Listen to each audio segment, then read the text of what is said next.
Thank you all so much for joining us for our post-budget session, Union Budget 2023 and beyond.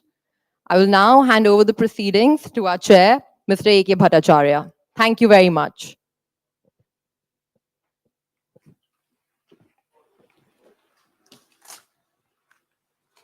Hello. Hello. Can you hear me? Yeah. Thank you, Ananya. Very good afternoon to everyone here. It's good to have this physical meeting after at least 2.5 years to have a post-budget discussion. Of course, we have also have an online thing going on right now. In a sense, people who are joining us through on Zoom will be able to see us and also see you and also ask questions just as you would. Hello. Yeah. Okay. So people who are watching us online will also be able to ask questions, and just as you can raise questions after our initial observations and in Q&A session. As you know that this is an initiative by the Ananta Center, which highlights the changes taking place in the Indian economy. In today's session, we will be discussing and debating what the union budget for 23-24 has been able to achieve. That's a tall task. The session will also examine the policy announcements, growth assumptions, revenue projections, and expenditure priorities of the union government. I would like to welcome our three speakers for this evening. Extreme left of you is Dr. Naushad Forbes, who is the co-chairman of Forbes Marshall, India's leading steam engineering and control instrumentation firm. He's also the chairman of Ananta Aspen Center and Center for Technology, Innovation, and Economic Research. Those of you who haven't yet read his piece this morning in the newspaper must take a look at it and will see for yourself that why he is also the chairman of Center for Technology, Innovation, and Economic Research. He's on the board of several educational institutions and public companies, and has long been an active member of CII. And of course, he was the president of the Confederation of Indian Industry in 2016. Thank you, Dr. Forbes. Thank you. Thank you, Ashok. Yeah, Thank you. yeah. We also have Dr. Rajiv Kumar, who is sitting next to Dr. Forbes.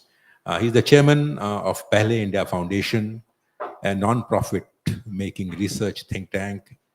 Of course, we all know that he's a former vice chairman of Niti Aayog. He was there for almost more than 5 years? Just Short of 5 years. He is currently also member Global Leadership Council, GSSP, New York. He's also a director on Pehle India Foundation. He serves as the chancellor of Gokhale Institute of Politics and Economics in Pune, and chairman of the board of governors of the Giri Institute of Development Studies in Lucknow.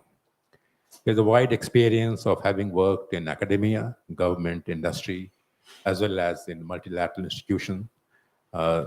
Small insight into his work profile. He was in the finance ministry in the economic division in 1991. So when economic reforms were being crafted, he was very much there. Welcome, Dr. Kumar. Thank you. Our third speaker is sitting next to me is Dr. Kavita Rao, who is the director of the National Institute of Public Finance and Policy.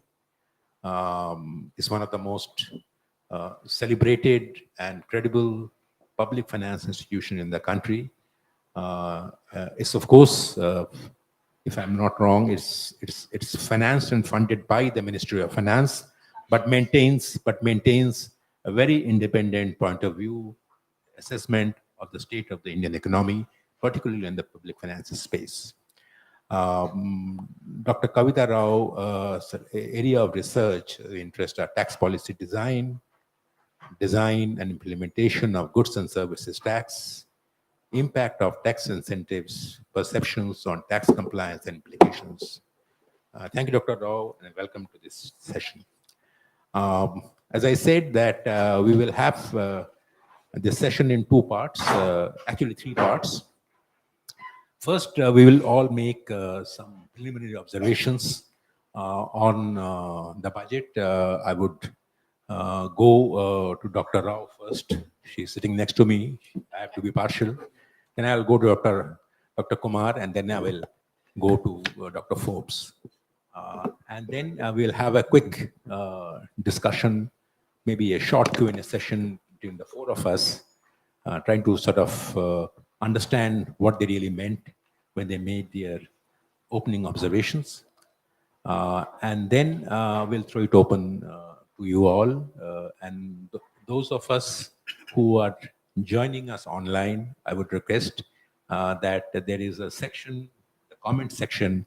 Please write in there, and those comments or observations will be taken on board through Ananya, and she will pass it on to me, and we will try to get them addressed through our speakers. As far as I'm concerned, what I would do in the next 4 or 5 minutes is try to understand the budget through a novel means. I had requested a colleague of mine, and I, of course, helped him to see how almost 15 or 16 days ago, the Indian newspapers looked at the budget through their headlines. So instead of my telling what all has happened in the budget, I always found that those, if I, a fortnight later, I looked at the headlines, and those headlines were pretty interesting. So I will go through the headlines. There are 10 newspapers that I picked. I don't read all of them every day, but I do read at least half a dozen of them. So there was one newspaper, and I won't name the newspapers.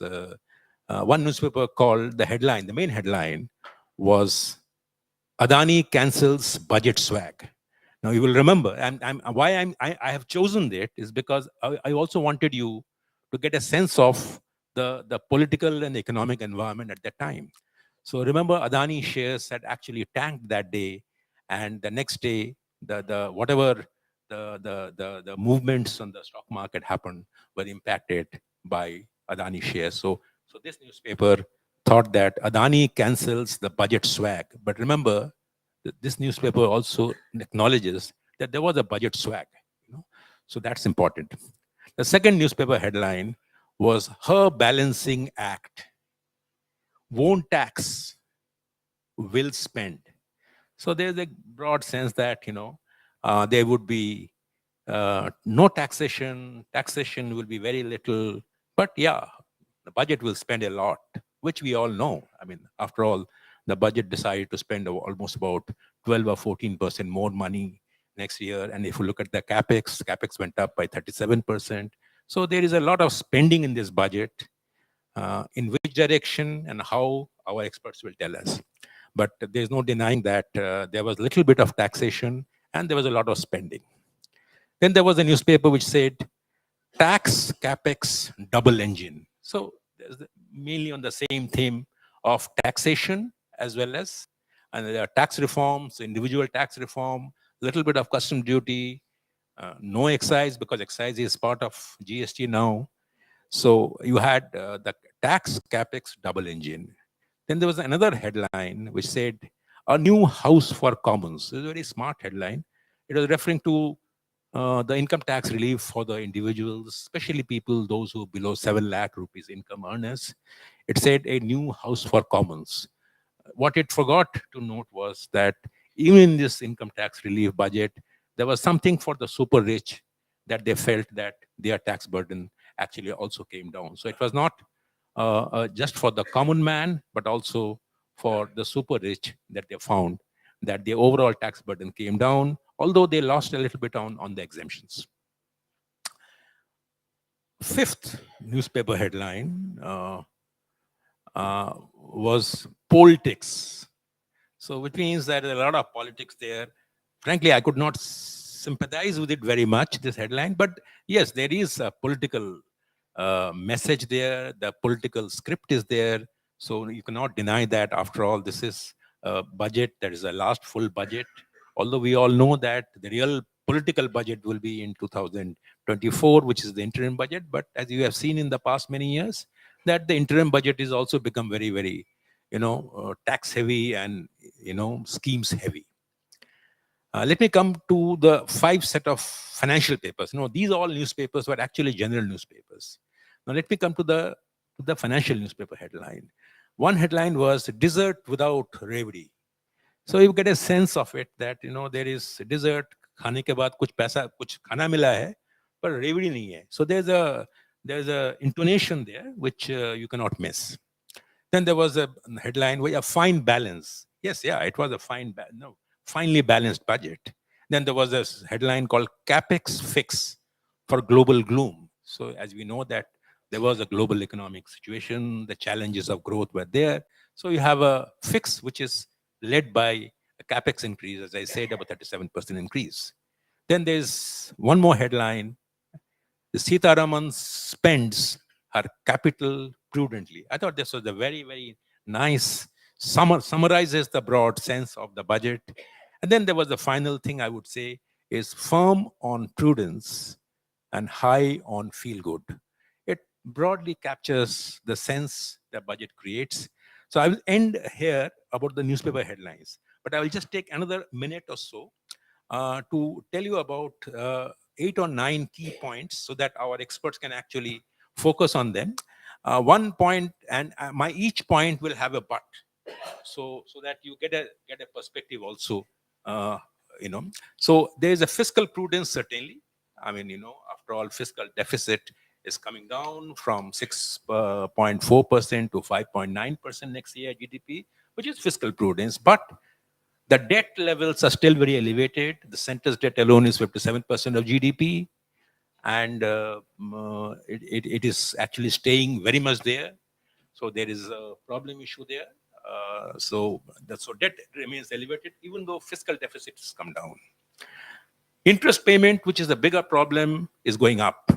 Interest payment as a percent of revenue is now going to be 41%. It has been steadily rising. Interest payment as percent of total revenues is actually a function of how well the government, Dr. Rao will explain it to better, how well a government can actually use its revenues and meet its interest payment liabilities. So that is the worry point. Number 2, you have a revenue deficit cut, which is a huge cut. This is a highlight of this budget, which not always recognize that this budget is proposing probably the steepest revenue deficit cut, barring 21-22, the biggest, steepest revenue cut in the last 10 years. Now, but this is dependent on a very, very optimistic squeeze on revenue expenditure of around only 1%. In no year in the recent time, revenue expenditure has grown less than by 8%.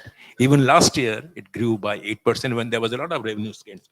Last year, meaning in the current year. So revenue deficit cut, but there is a problem on the numbers, whether they will be achieved or not. Capex up, 37% Capex up. But if you combine it with the public sector outlay, you will realize that gradually the public sector's capital outlay is becoming acquiring a larger share in the total Capex. Almost 50% of the total Capex is now public sector outlay. And public sector's own outlay is coming down. So this is a problem area. Tax growth, 12% tax growth, good thing. On a year in the nominal economy will grow by only 10.5%. 11.5% of 12% is a good number, reasonable number. But what has happened to tax buoyancy? It is dropping. So that's a problem area. Tax to GDP ratio is remaining static. So it's a problem area. Number 5, non-tax revenues is growing, 15% growth, but it still remains at 1% of GDP, which was 2% of GDP from 1991 to 2005 and 6. And since then, it has been gradually coming down.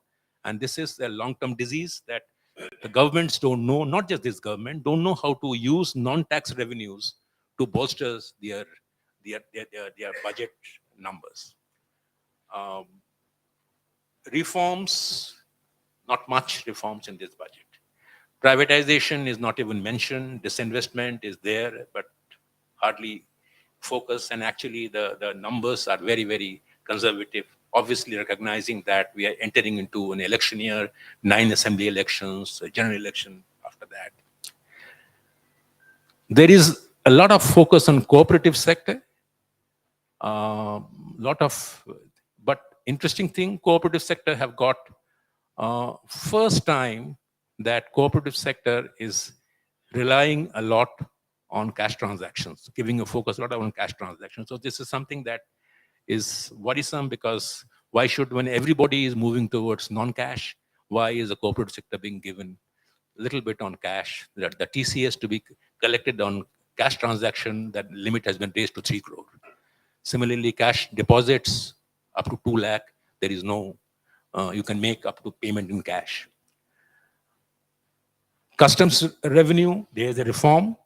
There is rates are being reduced, but still no clear focus that the trade policy part of the budget is clear, that whether you want to use customs to improve competitiveness, or whether you want to use customs to create greater level playing field. And finally, this budget is really taken the green budget agenda to a new level.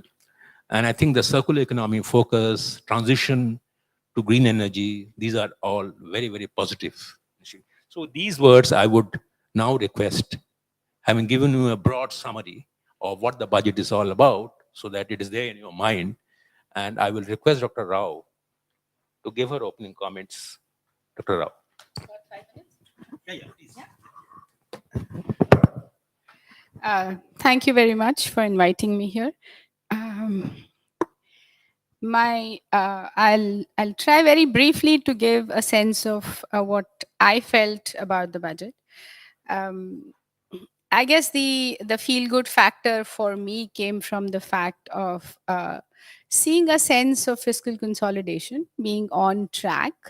And this not so much from the fact that we wouldn't like the government to spend more, but from the fact that interest payments, as Mr. Bhattacharya said, are creeping and occupying a larger and larger space in the total resources available. So higher deficits and therefore higher debt, along with higher inflations that we've been observing, together contribute to taking up more and more of the available resources in the receipt side. So he mentioned one benchmark of 40% plus going to, of revenue receipts going to interest payments. The alternative way of looking at it is, of total expenditures, we are spending more than 24% this year budgeted going for interest payments. That's huge. That's 1/4 of total expenditures just to service what we've already committed to. And so there is need to consolidate. And given the world economy and given the context of the budget, it's the elbow room may have been limited. And so seeing the intent for fiscal consolidation firmly on the map is a very good element of the budget. That having been said, the second big push seems to be coming from capex.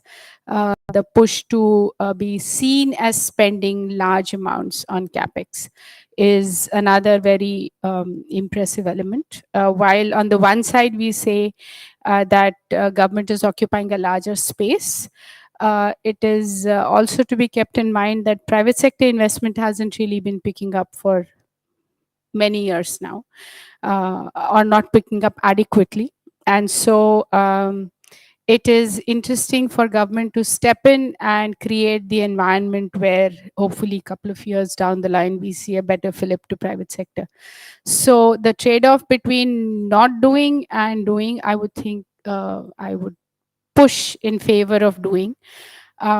We can have a debate on what kind of capex is desirable for the economy, and that we all can have our own opinions on it, whether it should be infrastructure or whether it should be social sector which should receive a larger focus is a big question. Why it is sort of a no-brainer is given the fact that the gestation lag for infrastructure spending tends to be smaller than the gestation lag for all social sector spending.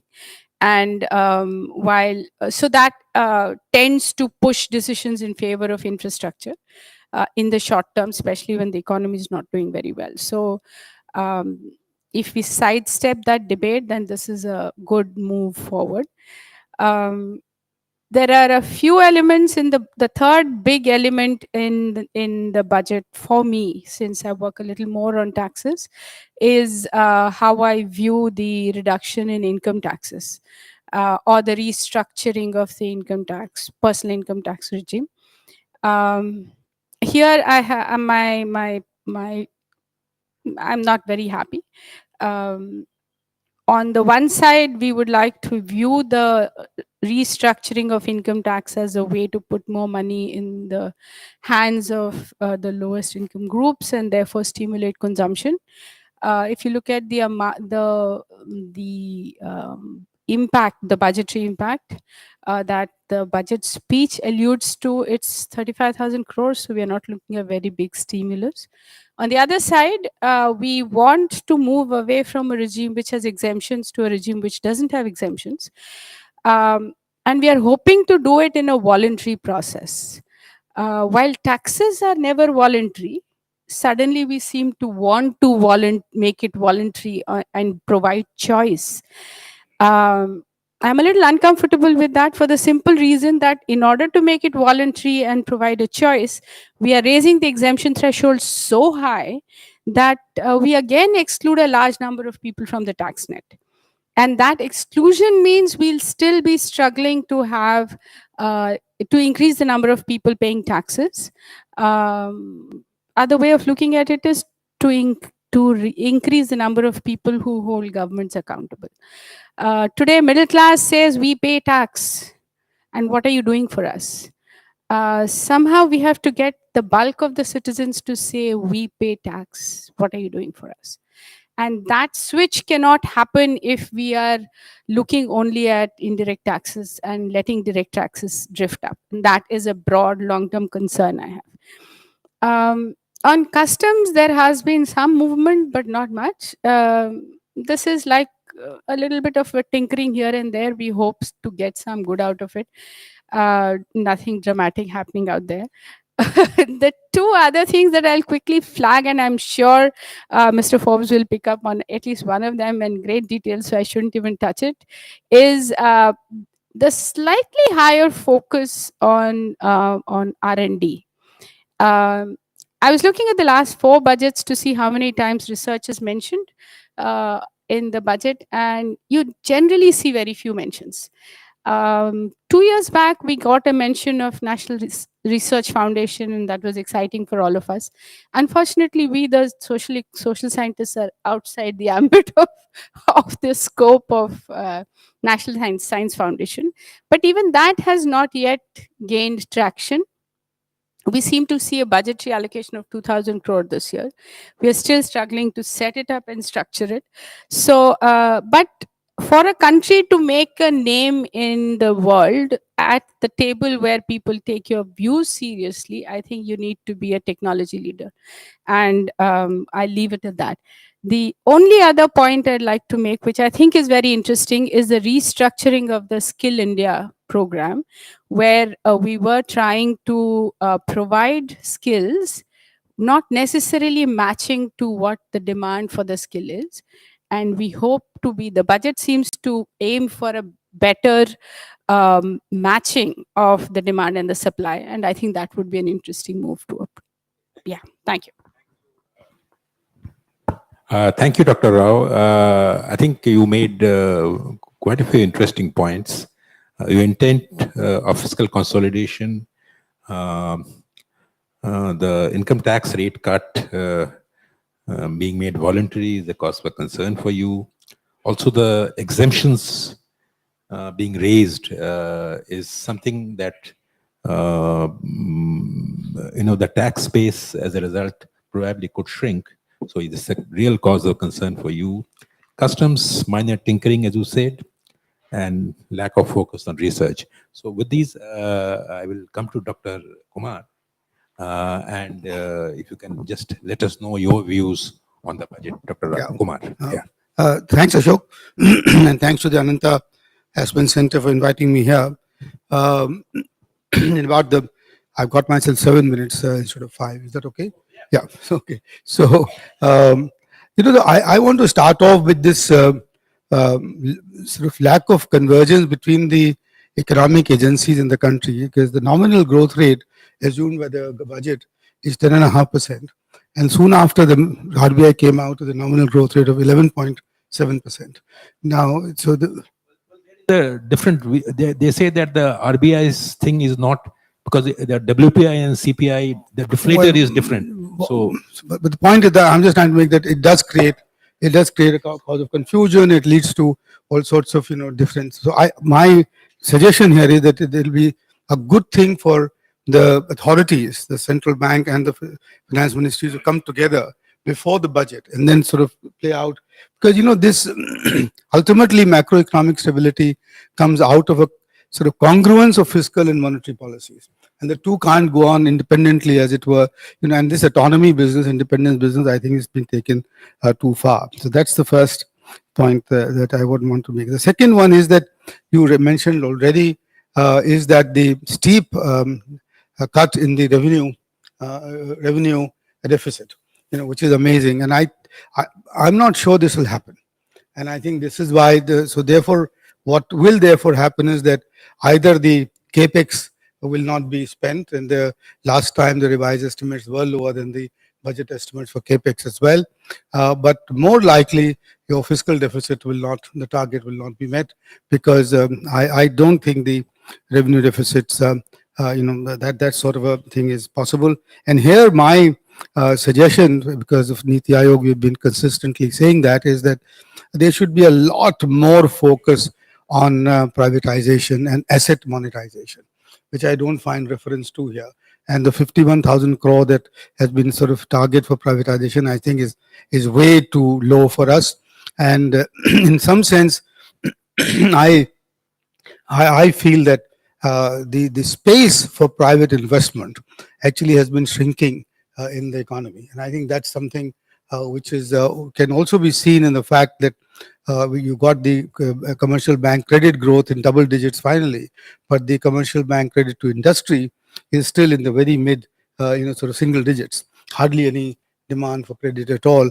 Now, and I again, the other thing that I wanted to say is that given the global situation today, I think there are some significant downside risks to our economic growth targets, etc. And here, to take care of those, I would have sort of thought that, and the finance minister, honorable finance minister, mentioned in her speech about export promotion, as to how, because our exports are generally so heavily correlated with the global trade and global economy, that to increase our market share has to be the target, and that I find is the I don't see that in that, so that's to me a worry here. And the sort of added worry here is that I still don't see signs of a private investment, private capex cycle beginning to happen in the country. And without that, I'm not sure whether we'll be able to take go the way we want to go. I already, by the way, my asset monetization and privatization issue is related directly to the interest payments, which is that unless we use this to reduce the debt burden, then we'll never be able to. And this is what we've been arguing this since 1990s, that your asset monetization should be used to retire public debt rather than be used as a revenue receipt or something like that. So that's the other thing that is that I am actually not sure at all about the very marginal increases in our social sector investment. Kavita has referred to this. I think the return on social sector investment is higher, is equally high, if not higher, than physical investment. Because our principal competitive advantage in this country remains still our human resource.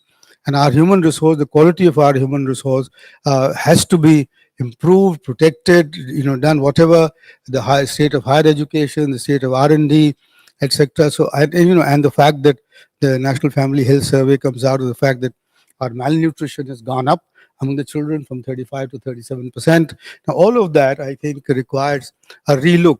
Our total expenditure on education and health is less than 2 lakh crore this time, and which is equal to, it's slightly lower than the food subsidy bill.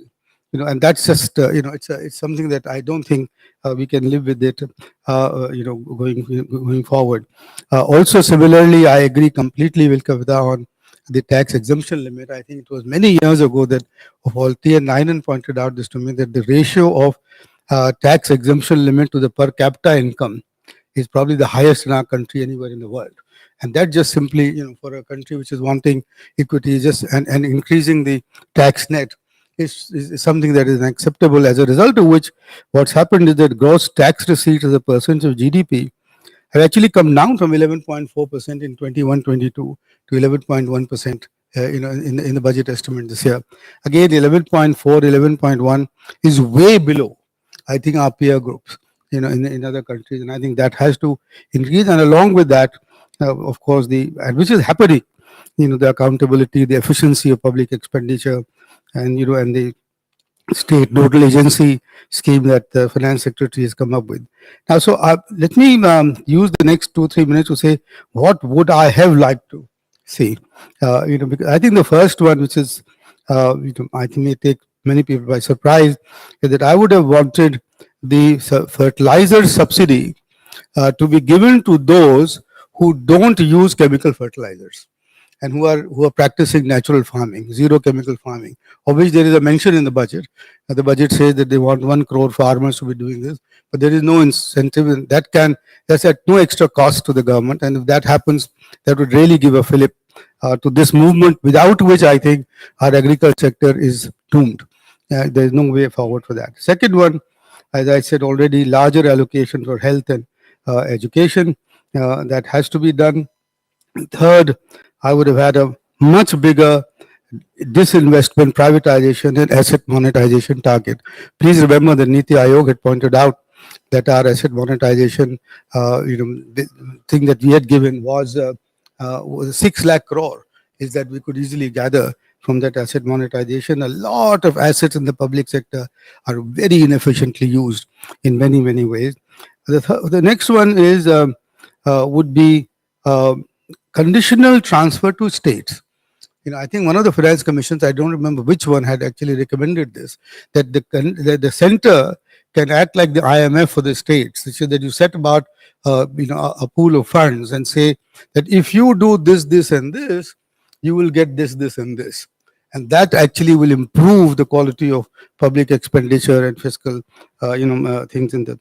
Let me, two more very short suggestions. One, I noticed that the PLI, the Production Linked Incentive Scheme, has been allocated only 1,200 crores for the next budget. And this is a come down from 1,600 crores in the last budget. Now, I don't know why this would be the case, because I'm hoping that PLI will take off this year, and therefore there will be more. So the reason for me is not clear. I would have wanted a larger allocation. And finally, the rationalization of government schemes. The budget mentions 182 schemes on which are not the core of core, which are the other schemes. And out of this, the smallest one, if I remember correctly, has an expenditure of about only 508 crores over the whole year, which is just some, nothing at all in some sense. And we did this in Niti Aayog under the Development Monitoring and Evaluation Office, suggesting to the ministries to club schemes, get them together. I think it's high time that these schemes are rationalized to get a better bang for the buck that they have. Thanks. Thank you, Dr. Kumar, for staying well within the time that you had sought and making very important observations.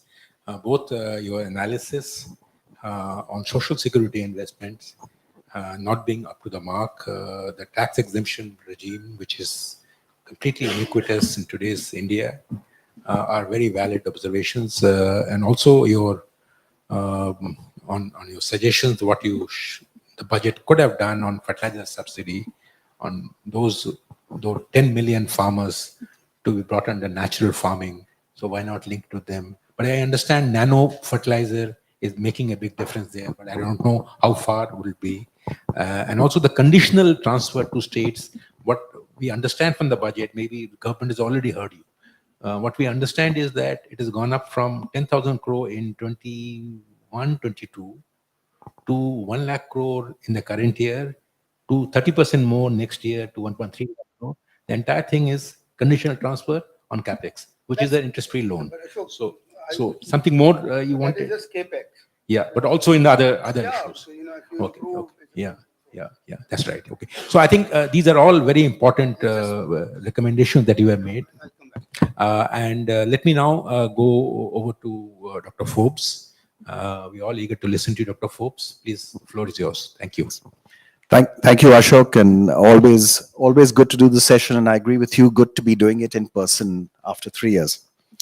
So let me start with the headline. The headline to me is that this was a budget to keep growing at 5-6% year on year, maybe in good years getting to 7. So it was a budget that did no bad. And I wouldn't underestimate the power of saying that, in that we've had many budgets that have done bad across governments. So having a budget that did no bad is a good thing, and it's an achievement and something that we should appreciate. There was indeed, as was pointed out, there was a degree of fiscal consolidation. There was this shift towards capex in spending, which I think would do some good as well, going beyond just not doing any bad. There was continued transparency on bringing more and more expenditure items into the budget and not leaving them off budget, a trend that started 2 years ago. Again, a very healthy thing. So I think all those things are very sound and in the category of not doing any bad. And I think that should be appreciated, because it's not something we should take for granted ever in any country. But if we want to actually grow at potential, which is, and the potential for us as a country is 8, 9, 10% year on year for the next 20 years, 30 years, it wasn't a budget that would get us there. So what would get us there? What were those misses in a sense? So I think, as both Kavita and Rajiv have already said, and as you mentioned as well, privatization very clearly is a miss. It's an opportunity to restructure finances, to bring down the national debt, to actually reduce interest payments for all future generations. And why are we hearing nothing about those 2 public sector banks that were promised to be privatized, the one insurance company that was promised to be privatized, the second tranche of LIC that's supposed to be listed? All of that has been announced, spoken about in the past, wasn't mentioned this time. Yeah. Second, if we look at the overall research system, 3 different areas. Kavita mentioned the National Research Foundation that was announced with correct fanfare 2 years ago, meant to build up a corpus of 50,000 crores. Last year, we allocated 50 crores for a 50,000 crore. We said 50,000 crores corpus in 5 years was the announcement 2 years ago. Last year, we did 50 crores. That 50 crores wasn't spent, by the way. If you look at to the extent that I've been able to dig it out from the budget papers, because it was meant to be to establish the mechanisms to actually establish the corpus. That mechanism, as far as I know, has not yet been established, so the 50 crores wasn't spent. This year, in this year's budget, we've now allocated 2,000 crores. Step forward, but again, a long way from the 50,000 crores that was announced 2 years ago, which is, we only have 3 more years to run after that. So are we really going to then allocate 16,000 crores a year for 3 subsequent years? Because that's what it would take to deliver on the promise. So that's one piece. Second piece on R&D. Last year's budget had a real landmark announcement that, at least to me, which was that 25% of DRDO funding, defense research funding, would be available to private industry, to industry in general, but to private industry included, and to the higher education sector. The mechanism for that to happen was never set in place in the year, and 0 out of that 25% actually happened last year, and now it's vanished from the announcement. Now, this was never a popular move. I mean, the defense ministry hated it, DRDO definitely hated it, and it's vanished. But it was a potentially very healthy, very important announcement, because it could potentially transform the quality and effectiveness of defense research in the country. We shouldn't lose out on some of these well thought through programs that then, disappear.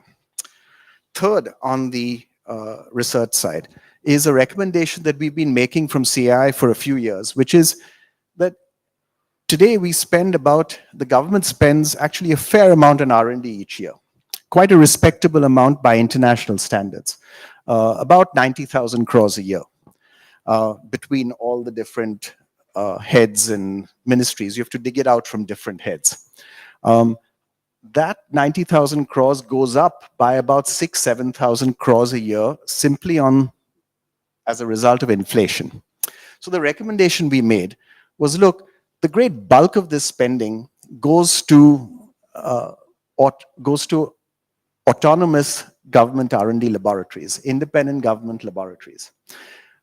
Instead of it going all to those independent laboratories, simply fix their spending, the allocation that goes to them, because this has to be done in the budget, in nominal terms, and give that increase of 7,000 crores instead to the higher education sector. If you do that, at a stroke, you will double the total amount of funding going to the higher education sector. You double it. And then the next year, if you do it again, it'd be 3 times as much. And another year, 4 times as much. And in a few years' time, you would have a transformed higher education sector, which had a lot more R&D going on, and a transformed talent output from the wider higher education sector. So it's potentially very powerful. And I think it's an opportunity that exists for 0 cost to really change the direction of funding as opposed to how much we're actually funding. Couple more things. On the trade side, I think we've both Kavita and Rajiv have spoken, and I fully subscribe with that. We cannot hope to be a competitive country on the back of high tariffs. Over half of our tariff line imports have seen tariff increases in the last 5 years. Those need to come back down to where they were at least, and preferably to ASEAN levels sooner than later. Two more things. One which Rajiv mentioned on social infrastructure and social investment in particularly education. The new education policy is a very sensible document. It has the right objectives in terms of teaching at the right level, in terms of ensuring second standard outcomes in school education and so on. That delivery will have to happen by the states by and large, because education is, as you know, a joint subject, but most of the actual school education is delivered by state institutions. So could the budget have incentivized states to move in the right direction for that one scheme alone, for that one objective alone of second standard outcomes? Because that's the landmark proposal in the new education policy.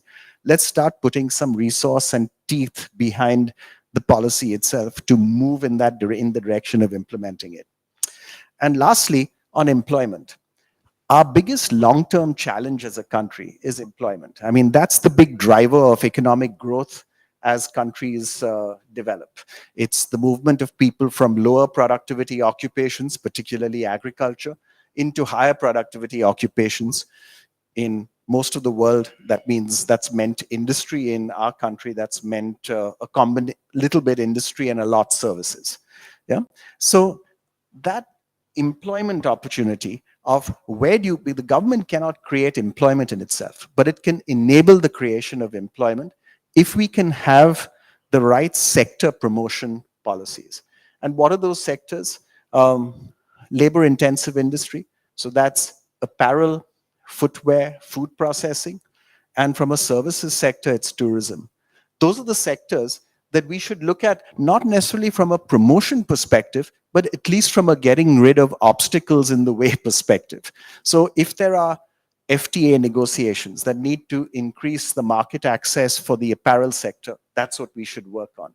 If there are, for example, input cost issues for textiles coming into the apparel sector, or leather goods coming into the footwear sector, that's what we should work on. So there are a bunch, and in tourism, there's a separate set of things which we can talk about more if we have time. But those are probably that's probably the direction that we need to figure out and go in. That what are the things that the government can actually do, whether in the budget or outside of the budget, that would promote employment creating sectors. There are some signs that things are starting to change. On electronic assembly, one of the PLI schemes, the great bulk of PLI schemes are actually capital intensive. One of the PLI schemes is for cell phone manufacturing. I've always been a critic of protecting cell phone manufacturing. But I'm starting to change my mind. And I'm starting to change my mind because we're starting to see creation of thousands of high quality jobs in electronic assembly now. So Tata Electronics now are setting up 3 plants to make cell phones. And these 3 plants over time will employ 200,000 people. Now, to me, that's the first example of really mass employment manufacturing that we've seen in the country. And that I'm quite encouraged by. And I would love to see how we can spread that kind of example more widely. Let me stop. Thank you. Thank you. Let me have a quick one round of questions before we go to our audiences. So I will start with you, Dr. Forbes. 2 quick questions. One is you mentioned that it's a no harm budget, but you also said that this is a budget that is not going to take the growth rate beyond 5 to 6%. Can you give us a broad indication that if this budget were to focus on the items, the issues that you touched upon very correctly, what is the kind of growth dividend, and by and with those dividend will start yielding results, will start coming in front of us? By what is the time lag there? Because budget making is in this country, after all, is an annual exercise, and everybody wants to see results. And one short question is that because of your changed mind on PLI, would you believe that 1,200 crore for the PLI scheme next year is in under provisioning? Well, I'll start with the second one. I fully agree with Rajiv. I mean, I don't understand it because the PLI scheme is 2 lakh crore, right? Over 5 years. This is the 3rd year of the scheme, right? So this last year, I think total payments, I don't know what the payments are, but I think 1,600 crores was the allocation, right? Yeah, in the revised budget, yeah? So 1,200 next year. I mean, that again leaves a lot. That leaves most of the 2 lakh crore. Why would you bring it down? So even if it went up a bit, it's still a very small number. No, but I think the question has to be asked that, look, if the scheme delivers, right, then the payout will need to be there.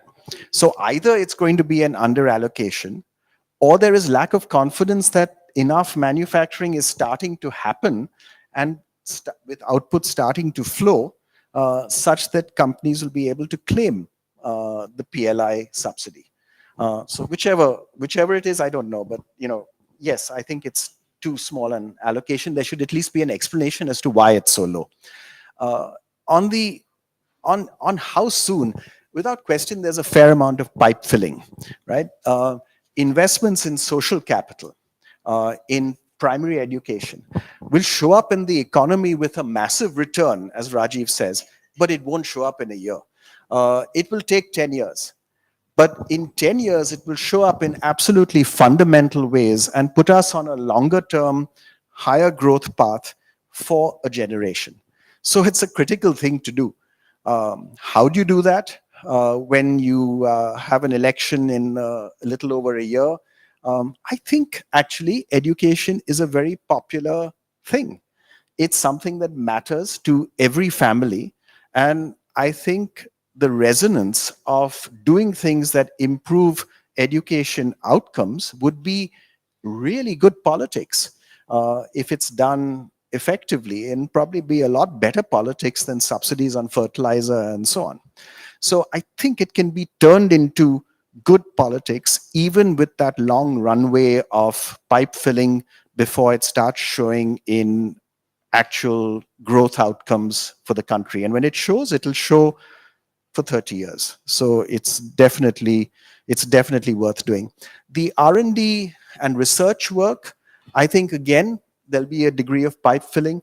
Again, will take time to show outcomes. But these are things that we need to do to build a long-term trajectory, not 1 year of 8-10% growth. What we need is 8-10% growth for the next 30 years. And we need to have the right reforms and policies in place that delivers that. Thank you.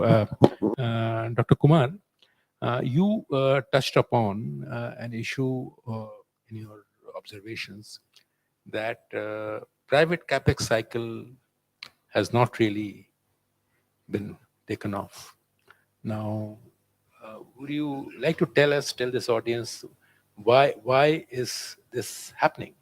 In a sense, from your vast experience of having dealt and being in the government, even outside, why is it that the government is telling us that the capex, the government must increase the capex, because obviously the private capex is not coming in? What could be the reasons? God, honestly, I really don't. I wish I knew the answer. I know that what I said, I think, is true, which is that the private capex is not taking off.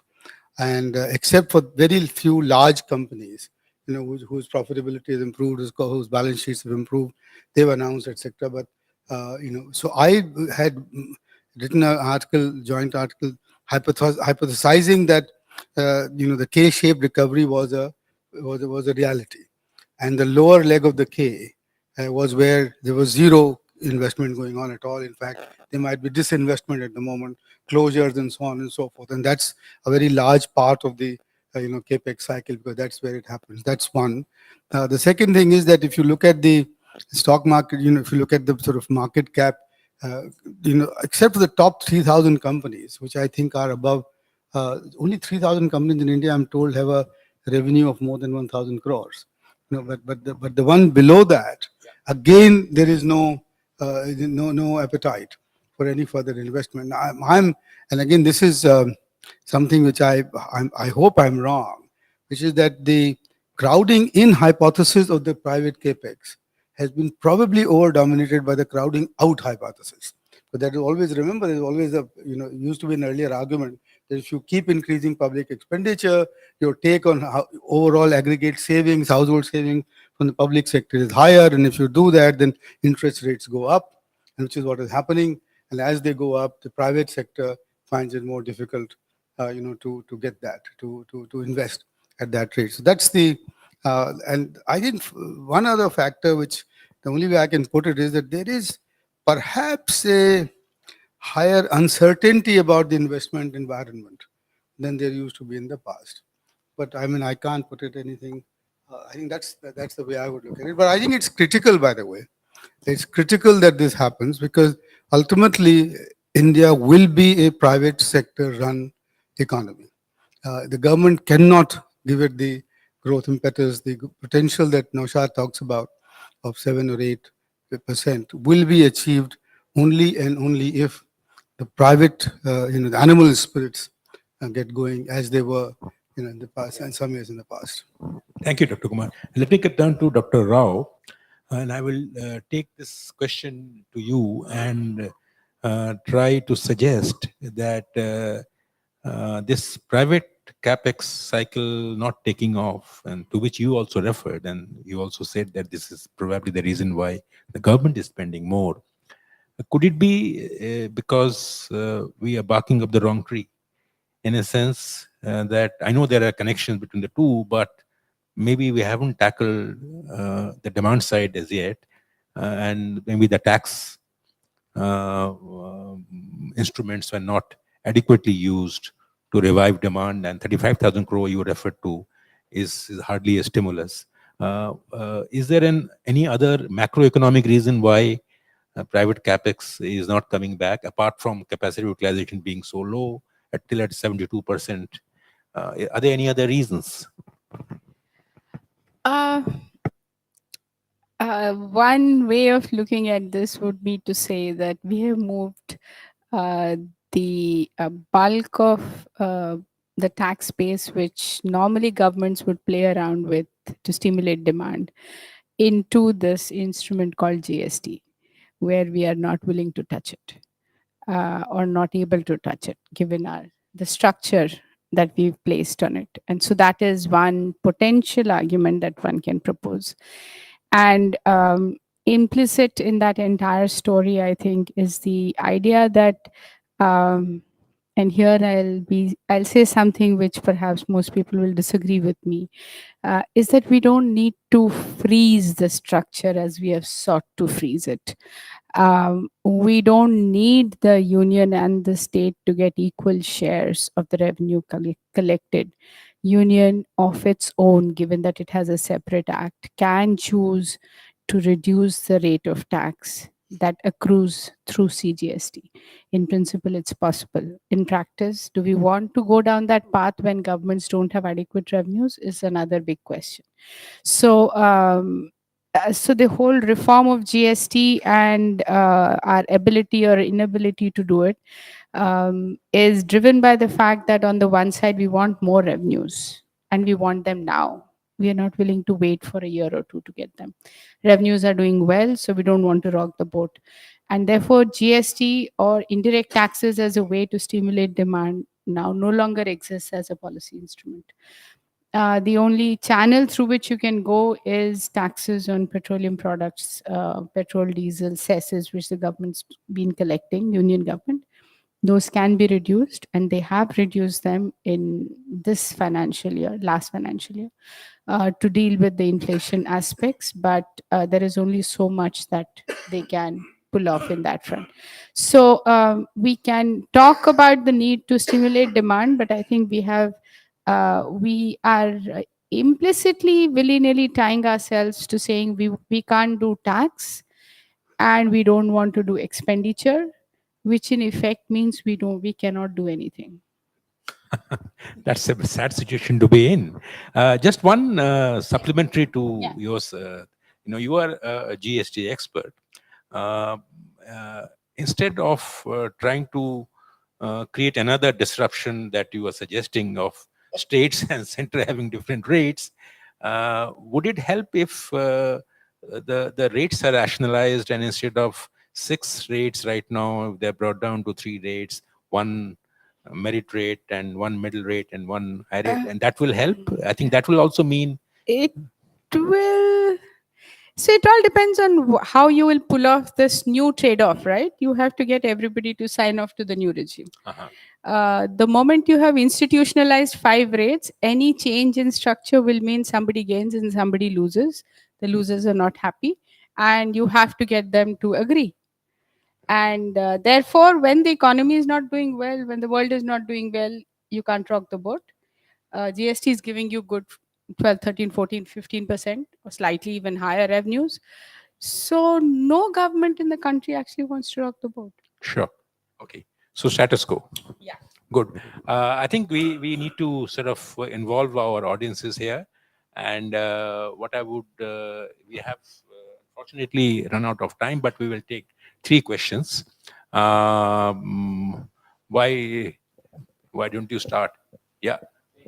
Yeah. Please identify yourself. Sure. And if you have any specific person you want your question to be answered, please say so. Thank Thank you. you. Thank you for your good proceeding and good speaking. Thank you so much. I'm Jo Chung-jae, the director of the Delhi office KIEP, one of the South Korea's think tank. Thank you so much for attending this here. I have two questions. One is in India, the Russian the crude oil, the imports have soared. So my question is, how much is this contributing to your the economic growth and easing your the inflation pressures? And second, my question is, your government forecast the GDP growth rate in this year around 6.5% is very good. And the last years, even if it is the forecast, but you already got, India get already 7%, is the 2 times higher than China. So my question is to keep this stable, the economic growth in these years, what is the main, what is the important need, and what is the high risk to keep this the stable your economy? Thank you. Thank you. Dr. Kumar, would you like to take this question, these two questions? Well, I'll try. On the Russian import of Russian oil, I mean, I don't have numbers, but clearly the reduction in the oil price, that we have, I think we managed something like a 40% reduction in our oil price imports. I mean, and I remember the old number that every 10% decline in oil prices leads to I think 1% decline in CPI, something like that. So you can see the impact of that. Using that number, you can, estimate what's been the impact on this. So it's been a massive thing. It's a significant contribution to keeping inflation, overall inflation in check, as we could say, the headline inflation in check. That's the first thing that but I'm not sure how long that will continue, because, but let's see. But that's a good, that has been a wonderful strategy to adopt by the Indian, government, and a good. On the second issue of you saying what are we doing to maintain 6% or something? So first, let me put it like this: that it's a very feel good factor that we grew at 7, and which is much higher than China and so on. But let's not forget, that China grew at 10% for 3 decades, right? And we have never done that. So therefore, let's not get complacent about it. It's all very well to say that we are the fastest. The 5 times, in 1990, we were at the same level in per capita income, both of us, in 1990. I said 1990, Montague said no, it was 1984. Doesn't matter. But now they are 5.5 times richer than us. So we need to grow at 9-10% for the next 2.5 decades. And we can do it. Because between 2003 and 2011, we did grow at 8.5%. So our requirement is that. So, and for us to maintain that, we need far more impetus to private capital investment and to see that rise. And as Naushad said, and all of us said, we need to improve the global competitiveness of our industry, especially, actually, let me put it, the small and medium enterprises, because they are not yet a part of the global and regional production networks, where they have to become. If and if unless we do that, the great majority of our labor force will remain caught in very low productivity areas, which would mean that we can't grow at that level.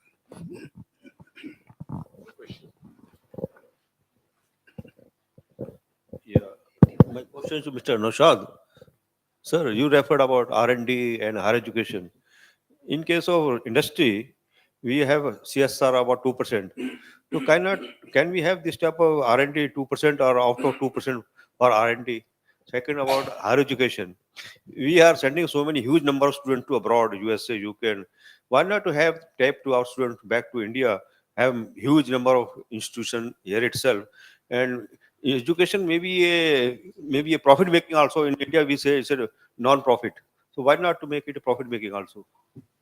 So on the first one, you can already use your CSR 2%. It's higher education is eligible for CSR, both for research and for subsidizing fees, and as long as they're not contributing it to corpus, even for construction of buildings and so on. You just have to word it right and do it right. So it's already that the first one is already part of the CSR program.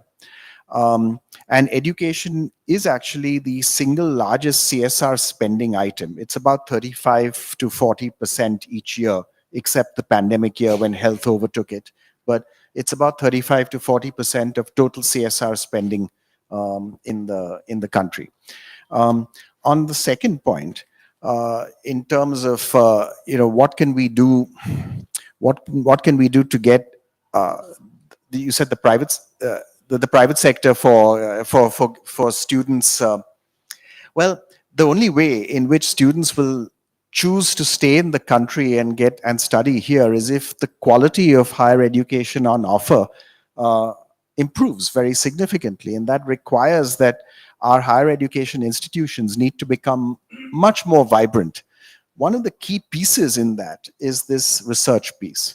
To give you my sort of favorite number, if you like, the total spending in Indian higher education in total, right, is about $1.2 billion a year, right, of total research spending in the higher education sector.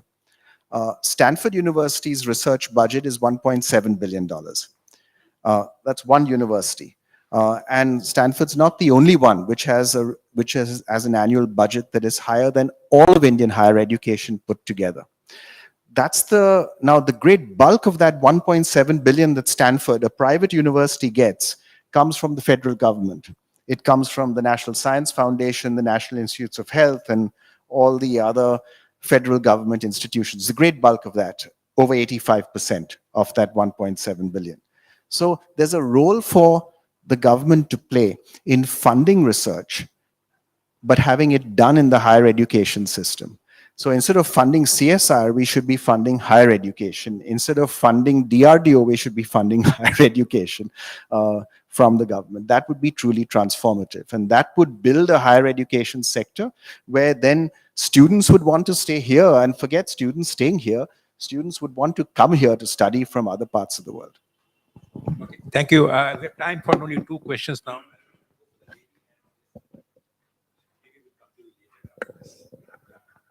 Yeah, I'm Nivedita Mukherjee from the Sunday Garden. I have two questions. One is, could more have been done or to boost consumption, which was, I think very necessary, because we also, see that, the government constantly saying about, how we have a domestic dividend, which can boost our, we don't need to worry so much about the external shocks. So in that case, you need to have, of course, ramp up the purchasing power of the people. Do you think more could have been done on that, on that aspect? And also on exports, so we saw the figures that came in yesterday, so they are constantly declining. The trade deficit is, of course, again widening. Not something more could have been done on the exports front? Anything on exports? I think the more is always there on the agenda, right? We can always do more. Our challenge at the moment is how to pick between our priorities. And we have too many priorities we are lining up. And in a sense, we willy-nilly, given how we structure our budget, we tend to do incremental budgeting. So we do a little bit here and a little bit there. And that doesn't result in transformative stuff. So can we have done just a little while ago, as I mentioned, can we do more to stimulate demand? If we've tied our hands in GST, I believe you shouldn't change income tax. We want to curb revenue deficit. So the story ends there. We don't have the instruments with which to do it.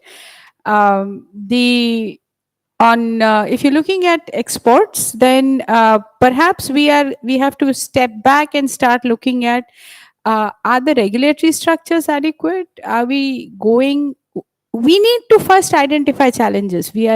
I think we are always jumping the gun most of the time, trying to say, okay, change tax, change this, change that. I think we need to go back to the drawing board a little bit to figure out what exactly will help things going forward. So that's how I would look at it. Okay, thank you. Your question. Myself, I'm Kartar Kapoor. Oh, right, thank you. I'm Kartar Kapoor, student of Comparative Studies and Evolution of History. I'm a layman, right? Because it's Come to your question. Yeah, right. My question is, sir, that most of the scholars and economists always talk about GDP per capita income and targets of trillion economies. And that is the beginning and that is the end. They do not, in between what happens, they don't want to talk about it. And that is, I am concentrating on purchasing power of the people. People, this is a crisis all over the world, it is in India as well. So I'll be speaking English, in Hindi, English combined.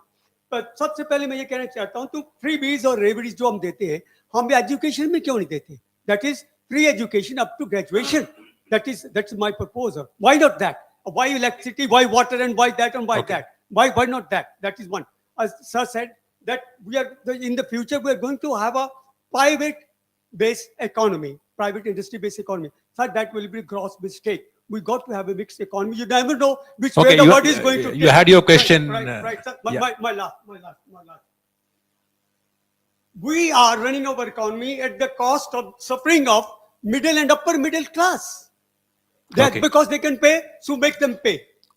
And you give it as a freebies and not in the right place. That too, not at the right place. Okay. So the question is, no matter whatever you do, talk about the purchasing power. Thank you. Thank you. Purchasing of the people, it's going down and everywhere. Okay. We'll go to the last question. This gentleman wants to. So my question is regarding PLI. Everybody has spoken about PLI. I think it is third year when Mr. Rajiv Kumar was the CEO in the Niti Aayog. This was started. So my question is just thought-provoking. Not much has happened what was expected through PLI. My question to all of you is, why MSME sector, which are very powerful in all the sectors which has been identified PLI, they are already there. Just take, for example, Maruti car. 90% of the component is coming from the MSSF. Only because this cases, etc., are done by the Maruti. Had it been open to MSME sector in a cluster form or in consortium form, this would have been given better result and also given employment. Those big persons who are going to put this money, they are not going to create employment. What is your Thank you.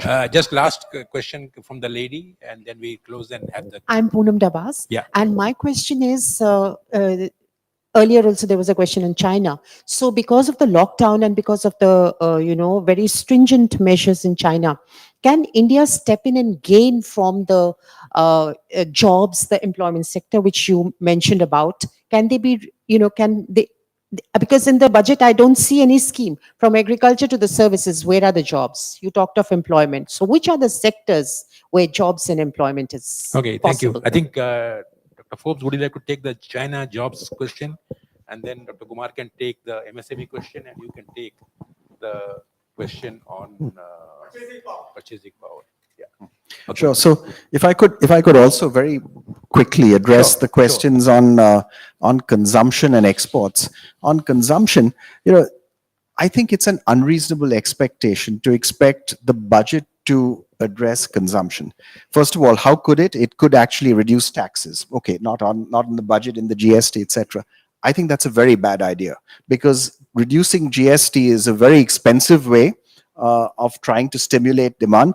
And to me, the evidence is still out that if you actually reduce, for example, the tax on something by 5%, say, which would be significant from a tax perspective, but from a price perspective, it isn't that significant. And if it's not that significant, will it actually stimulate all that much demand? I'm not so sure.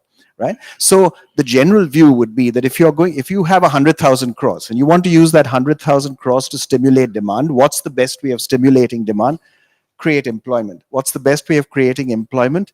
by actually investing in infrastructure, which actually is what the budget's done. So I think from the perspective of demand creation, the budget is right on track. In terms of short-run demand creation, it's done the right thing. It's approached it in the right way. On the export side, the best way of stimulating exports is by reducing tariffs on imports. That's the single big thing that you could do to stimulate exports. It's the way in which you ensure that Indian industry is actually competitive with the best in the world. There, much more could be done. Sorry, the question that you asked me to take, which I missed, on PLI. On China. So there's this all this talk about a China plus one strategy. I think in actual fact, the world's companies are adopting a China plus 0.1 strategy. In fact, my thought is to make that the strap of an article. But China plus 0.1 is still very worthwhile. Why? Because China's manufacturing sector is actually a little more than 8 times India's, right? So China plus 0.1 is almost equal. 0.1 of China's manufacturing is almost equal to India's manufacturing. So even China plus 0.1 is a lot to go after, right? It could actually almost double our total manufacturing footprint. And there are some signs that that's actually happening. There are some signs that's happening. Many of my friends in industry tell me that they're receiving inquiries. They've received some trial orders from companies that are trying to diversify supply chains away from China, especially for more sophisticated items. So for engineering items, for specialty chemicals, we're starting to see some of that shift, this first bits of it happen. And I think it's quite encouraging. What's not happening is a shift of labor-intensive items with the exception of cell phones, the assembly of cell phones. What's not happening is garments, footwear, etc., which are moving to Vietnam, moving to Bangladesh, but not coming to India. That requires a whole separate approach. Sure. Dr. Kumar, MSME problem? See, there were two very different sets of issues and problems. The PLI was targeted to create manufacturing capacities in India, which are global in scale and global in their competitiveness. So the idea was to attract the largest, most efficient, most productive companies into those sectors. So, and that's the target for the PLI. The PLI was not targeted at the MSMEs.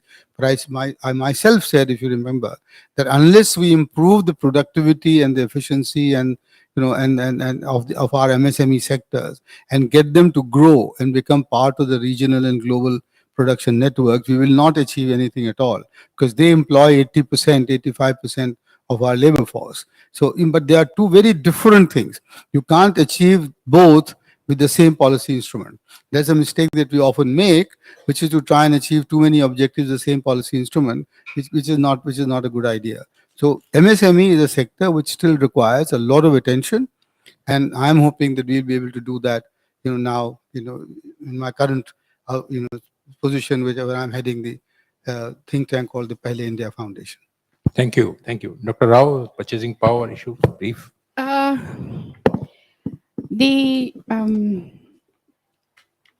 The idea that we should be concentrating on purchasing power